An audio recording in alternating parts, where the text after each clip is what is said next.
Pas sejauh ini kan belinya pakai KTP. Harus, karena kalau tidak pakai KTP, gimana kita bisa tahu? Jangan sampai satu orang tanpa KTP dia bisa beli 20 tabung.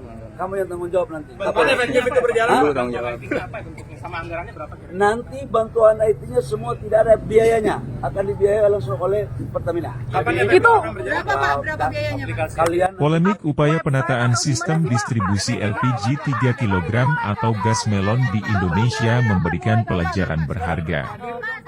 Sebab terjadi antrean panjang, kelangkaan di sejumlah daerah, hingga perdebatan tentang siapa yang berhak mendapatkan subsidi. Awalnya pemerintah mengeluarkan kebijakan larangan bagi pengecer untuk menjual LPG 3 kg untuk alasan menertibkan distribusi agar terkontrol. Namun, kebijakan ini tidak berjalan mulus. Di berbagai daerah, terutama perkotaan, masyarakat justru mengalami kesulitan untuk mendapatkan LPG 3 kg. Ya, ini satu keputusan kebijakan yang terlambat. Kebijakan publik yang harus memakan korban, itu sangat-sangat sayangkan loh. Seharusnya kebijakan publik tidak perlu ada korban, justru harus sampai kepada satu kebijakan yang sesuai dengan tujuan Undang-Undang Dasar 45 untuk kesejahteraan dan untuk kemakmuran masyarakat, bukan menelan korban seperti sekarang ini. Ini adalah satu kebijaksanaan yang tidak bijaksana pada masyarakat itu. Artinya bagaimana Pertamina sebagai BUMN sebenarnya sebagai satu garis depan untuk memberikan satu pelayanan publik terutama dalam distribusi gas LPG, apalagi kalau memang berkaitan dengan gas, dengan hal-hal subsidi lainnya. Jangan sampai ini satu kebijakan sebagai contoh tidak baik dari BUMN lainnya, gitu loh. Jadi kebijakan ini sangat sesalkan. Saya sangat miris dan sangat menangis saya. Ada yang korban, mengingat ibu saya konsumsi di desa sebagai konsumsi LPG 3 kg, yang kalau mengkonsumsi itu malah minta bantuan saya untuk mengangkat LPG 3 kg. Ibu saya umur 80 tahun, hanya satu seberangan jalan aja minta bantu pada anak-anaknya. Bagaimanapun warung pengecer adalah tempat yang paling mudah dijangkau.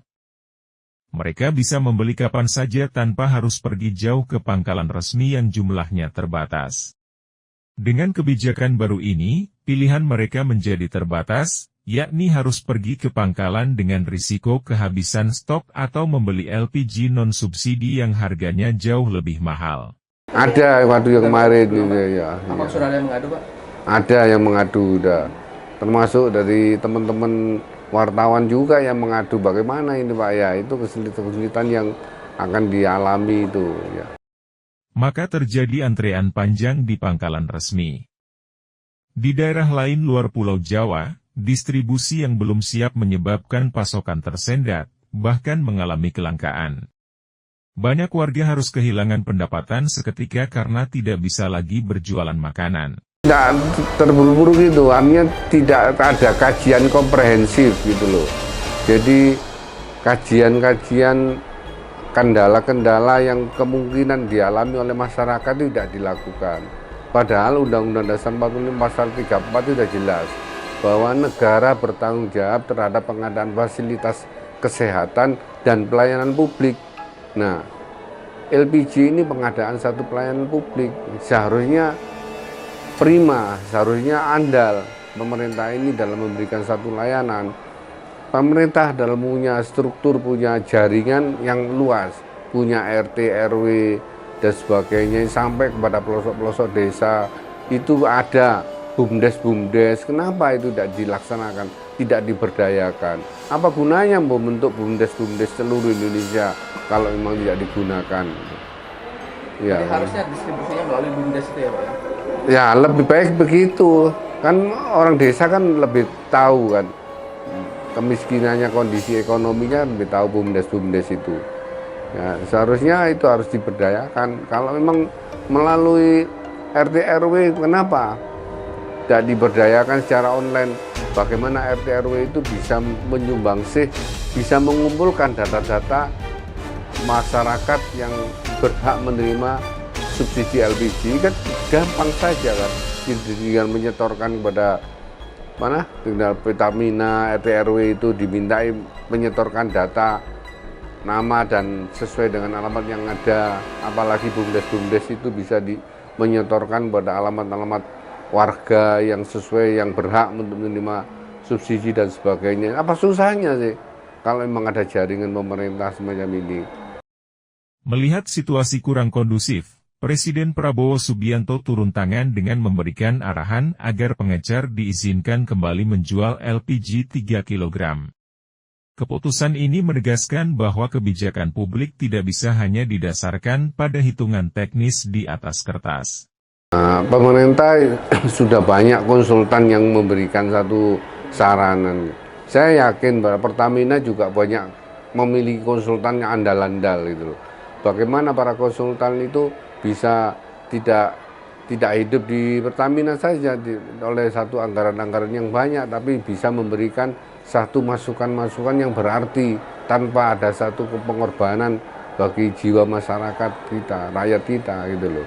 Itu yang penting itu. Ada realitas sosial dan ekonomi yang harus dipertimbangkan, terutama ketika kebijakan tersebut menyangkut kebutuhan dasar masyarakat. Pembantu Presiden harus mulai benar-benar memahami visi dan misi Presiden, serta tidak keliru menerjemahkan percepatan sehingga tidak perlu ada kebijakan yang justru menimbulkan gejolak di kalangan masyarakat. Penyusunan kebijakan harus mempertimbangkan dan memahami kondisi rakyat. Nggak bisa apapun yang menjadi kebijakannya, terutama yang menjadi kebijakan menterinya, ya itu sudah terkait kepada Presiden gitu loh. Oleh karena itu kita berharap bahwa susunan menteri yang ada di kita itu adalah tidak ada menteri yang menurut orang Jawa Timur itu adalah berotak bahlul. Jangan sampai bahlul. Kita sangat sesal kalau memang ada menteri yang ternyata bahlul cara berpikirnya itu. Yang menurut Rocky Gerung adalah sangat dungu gitu.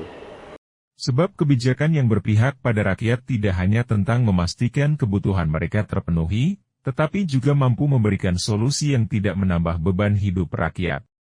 Data memang tidak bisa disangkal bahwa sekitar 60% subsidi LPG 3 kg justru dinikmati oleh kelompok ekonomi menengah ke atas.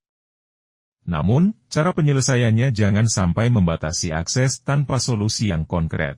Idealnya bagaimana? Negara itu kan dibangun untuk kesejahteraan seluruh rakyat Indonesia. Nah, kalau memang membangun kesejahteraan dan kemakmuran masyarakat Indonesia, apa susahnya mendayagunakan RT RW yang ada di seluruh pelosok Indonesia? Dan lagi, apa susahnya kita memberdayakan BUMDes yang ada di pelosok-pelosok desa? Kan itu ada satu pengurusnya BUMDes itu.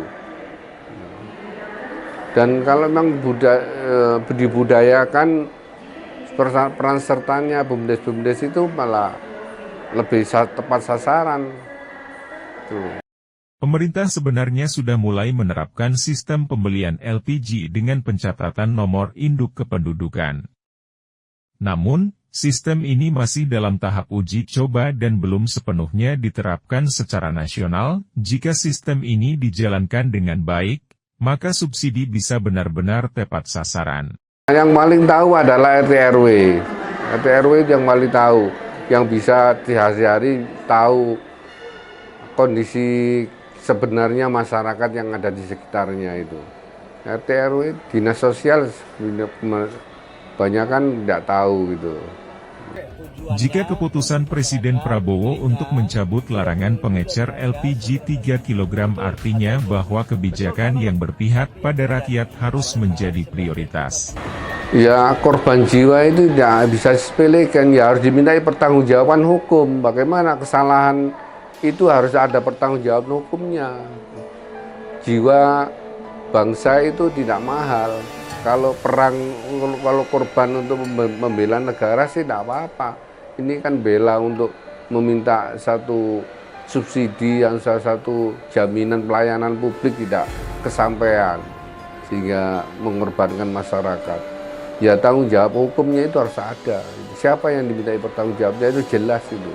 Supaya hati-hati ke depan itu. Masyarakat ini supaya nyawanya itu tidak murah gitu loh.